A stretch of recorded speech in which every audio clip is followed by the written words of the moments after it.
Hello, I'm here with Franklin Taggart. He is one of my favorite new marketing coaches and one of my Yay. favorite new friends that I've met this year. So, welcome, Franklin. We are talking about podcasting today. Share your beautiful podcasting voice with the world. Well, okay, I will. I'll do what I can here. I think the microphone sounds pretty good where it is It right now, does. right? Yeah. Thank you, Jess. The feelings are mutual. I'm delighted that I have met you in the last few months, and really excited about what's possible. I guess we have Fred Diamond and Kat Stanek to thank for that. Yeah, I think we met in one of Kat's mixers, and the rest is history. Yep. Okay, so let's talk about podcasting and the Yeah, possibility of podcasting for authors. I think not a lot of people are talking about podcasting, and yeah. there's a lot of opportunities. I think that there are. It's interesting that when I bring up the subject of podcasting with authors that I work with, very often the knee jerk reaction is, "Why would I want to do that?" Um, because it's like it feels very foreign to them, and it doesn't feel all that interesting. But I think that there are a number of creative ways that podcasting can be used by authors to really develop and create and connect with a community of readers that could really serve their whole career. And that's the way that I like to think about it. I like to think about it in the long-term visionary way of what's possible. And so that's what I'd really love to talk about today. um, d- I have a question for you, Jess. It's like you work with Okay. authors a lot. You have hundreds, if not thousands, of authors that are connected to your community. Now, my curiosity is, how many of them have podcasts? Not many. Yeah. Why do you think that is? Well, I think not many people have podcasts. There's something Yeah, like 2.8 million podcasts or that's something about compared right. Yeah. to, and there's 300 million blog blogs. Like there's a Yeah. huge discrepancy in like how much we're on other social channels. So I Yeah. think that's a part of it, and I think we also are very dogmatic. Like I thought that 9 to 5ers had their own belief systems that kept them in a box, but creative entrepreneurs, they come online, they learn, got to get on social media, you got to learn about keywords and hashtags and algorithms, and then you just cross your fingers and hope that if you ask for attention, that's enough. Where Yeah. I think podcasting, like I really want authors to get on podcasts because you can have conversations, you can attract people who are engaged with you and listen to the end versus people who are swiping through Yeah. hundreds and thousands of different things that they're barely registering. Now, I have another question for you, and that is, can you Whose think interview is of, this? well, I'm a podcaster, so I'm going to kind Yeah. of go both ways, right? All right. The other question that I have for you is, who are the people that you listen to as podcasters who are authors first? Mm. Is this a rhetorical question or me No, I want specifically? you to think about it and give me a serious answer. Yeah, I'd say I listen to podcasters who are podcasters first, or if they Yeah. are authors, their their nonfiction book is a low ticket item into higher ticket items versus like fiction authors who, yeah, I don't know. I There are don't two follow any people. fiction authors. There are two people that I can tell you that I follow that I know that they consider themselves authors first. One is Okay. Malcolm Gladwell, and one is Seth Godin. Those are Oh, the only two. And I listen to, probably, I think on my podcast register right now, I've got about 100 different podcasts that I listen to. And of those 100, two of them would identify themselves as authors above all else. Right. interesting. And Seth Godin does just write so much, even though he does a bunch of Yeah. things. But yeah, Well, he's kind of a connoisseur, but when you ask him what he is, he's an author. Right. okay. And Malcolm Gladwell would say the same thing. It's like, yeah, he's a media maven at this point, but his first identity as an author. One of the things that I think is really an interesting possibility right now, and maybe could be a probability, is that I think that there are untapped opportunities for authors in podcasting that really all they require is a little bit of creativity. And that's where I come in. That's where I get excited. The thing that I want to look at is that I think that one of the problems that we have as creators of any kind. Now I come from the musical world primarily. That's been my longest term relationship, is with music.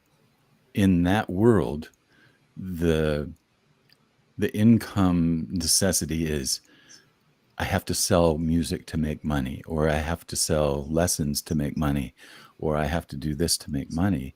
And the mindset is never about I have to build a community to make money.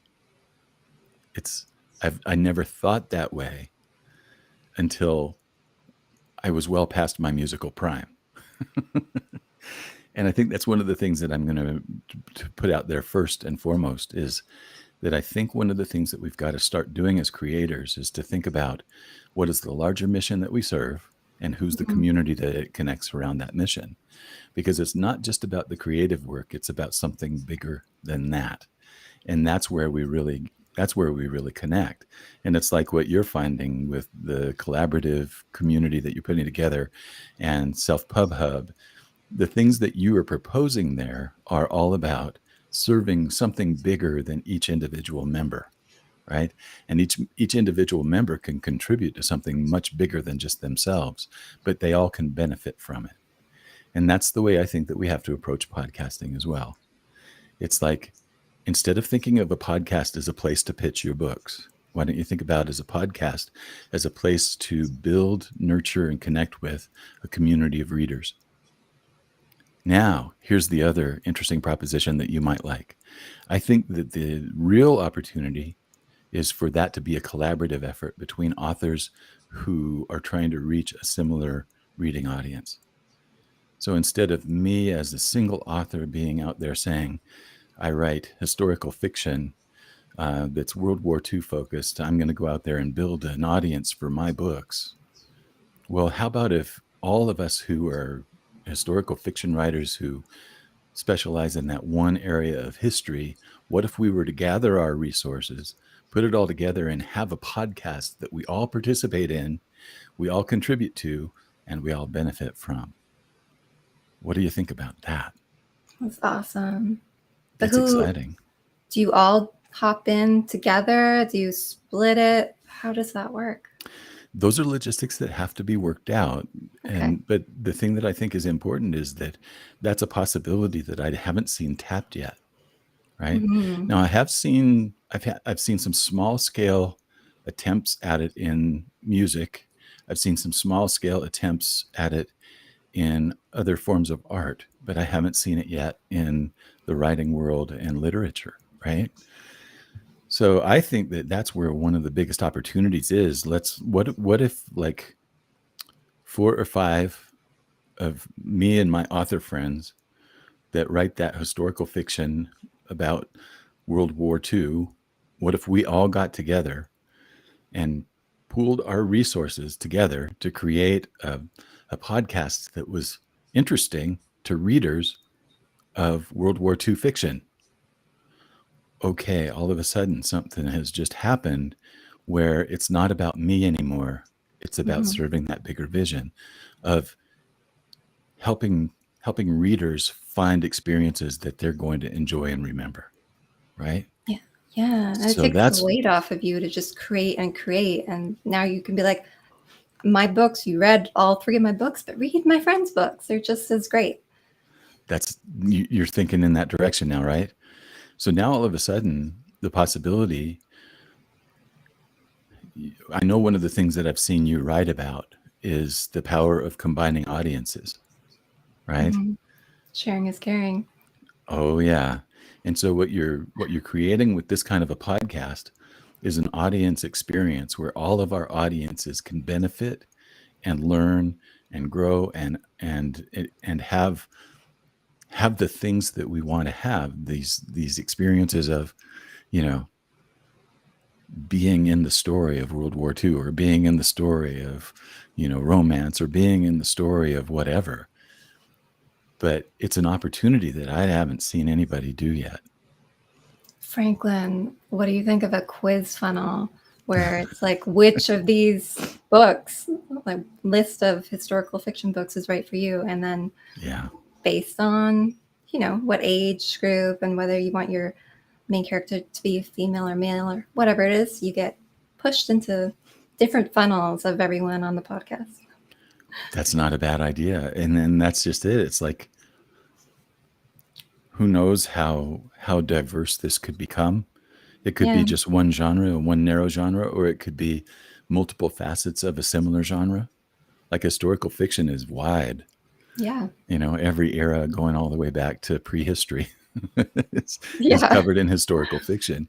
And even the future, people are talking about the future as well. So it's like you could have the whole chronological spectrum from, before humans existed all the way until humans are, a thing of the past. Who knows?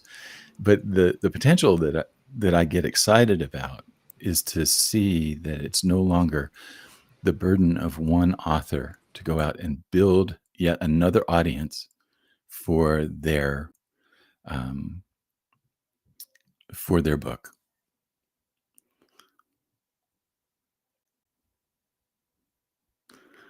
I see you're back. I'm here. I was just worried. Can you hear the dinging? I can't. Okay, good. So yeah, I didn't hear anything in my head. Good. It's All just right. in my head. So what I was saying is that it's like the potential that I get excited about is that it's no longer all on the shoulders of one author saying, I've got to go out and find an audience for my podcast so that I can find an audience for my book.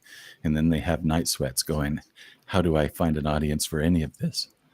Right? Yeah. Well, in this case, what's happening is you're bringing all of your audiences together and you're combining forces to create an experience that's bigger than just your book. Yeah, But your and you book could even contributes bring to.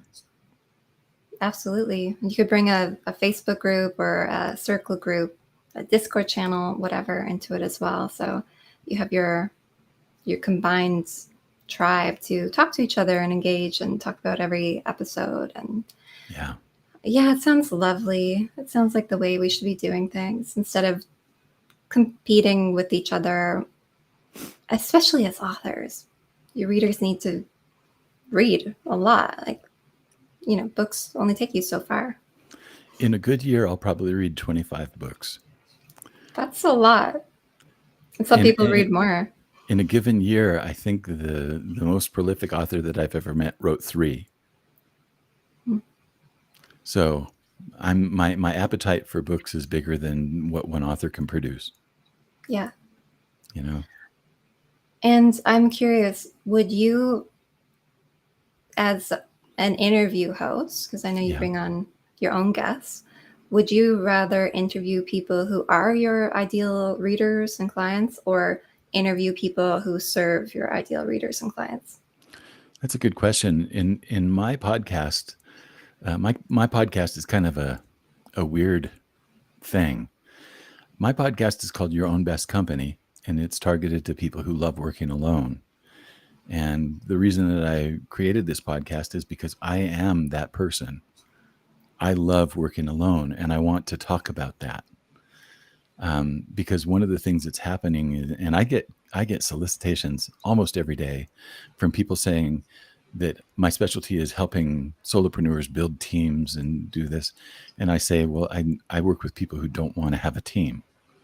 I work with people who they may hire a VA to handle, a Facebook campaign or something like that, but they don't want to manage people. They don't want to have supervision as a part of their, their menu of things to do.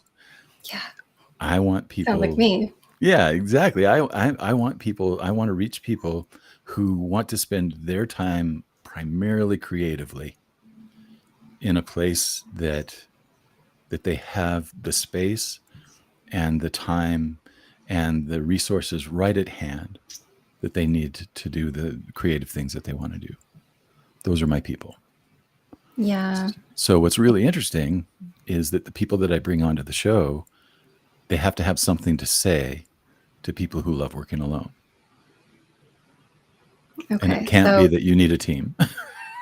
Yeah. So as long as the audience at large gets something from it, doesn't matter if your guest on your podcast is your ideal client or if they just have a great story to share with your ideal client. I'm more interested in the great story than anything else. Yeah. Yeah.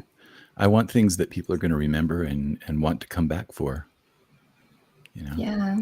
Now, the other part of it is that I do a mixed podcast. One show a week is a full interview, but 6 times a week, I do what's called a virtual coffee break. And the virtual coffee break is just me talking about whatever is on my mind from the conversations that I've had that day or the activities that I've had that day. Or this conversation very well could be fodder for a coffee break because I'll go on and I'll just say, oh, I just had this great conversation with Jess. In fact, I've mentioned you probably in at least 3 of my episodes in the last few months. I just had this Directly, like conversation. my name or Yeah, just your name. sort of. Your name is in there. Oh, because And I watched most of them. yeah. It's a nice break in my day to watch the coffee break, Franklin's coffee break. So the thing that's really interesting is like this conversation that we're having right now could spur a coffee break topic.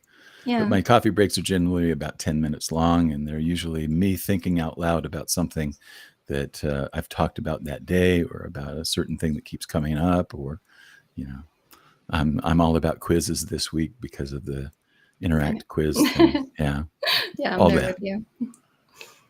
All right. Well, Franklin, please come back. Come Oh, over yeah. at Pub Night Takeover so everyone can hear your voice and talk to you directly. And do you have any final words of wisdom before we head out? Here's the thing that I wanted to say to people who feel like that there's too big of a barrier to entry to become a podcaster. There are certain steps that you have to take. You do have to have some equipment. You do have to have a system for recording, producing, and delivering. And you do have to have an idea for a show that people are going to be interested in. Beyond that, there's really very little that you need. And the bar to entry has actually gotten a lot lower over the past few years than it's ever been before. So podcasting is an easy option for anyone who wants to get out there and talk about what they love. Thank you so much, Franklin. And if anyone's listening and wants to work with someone with integrity and a sultry voice, then schedule a call with Franklin. Yeah. Just go to franklintaggart.com and your scheduling link is there, right? I have a scheduling link, but the one that I wanted to draw attention to is the one that you've got on the screen right now. I offer a free microphone placement call. And this is just for people who are like us right now. I run into people all the time who just spend a lot of money on a microphone, and when they plug it in, it doesn't sound good. So what I'm going to suggest is that we're going to find the best possible place for you to have your microphone so that your voice is going to sound the best that it can when you get online for your Zoom calls, your podcasts, your YouTube lives, your Facebook lives, whatever it is. We want your voice to sound its absolute best. That's a free call. Okay. And he knows what he's talking about because listen to his voice. Okay, I guess we need to talk about that too. All right, Cool. thank you so much, Franklin.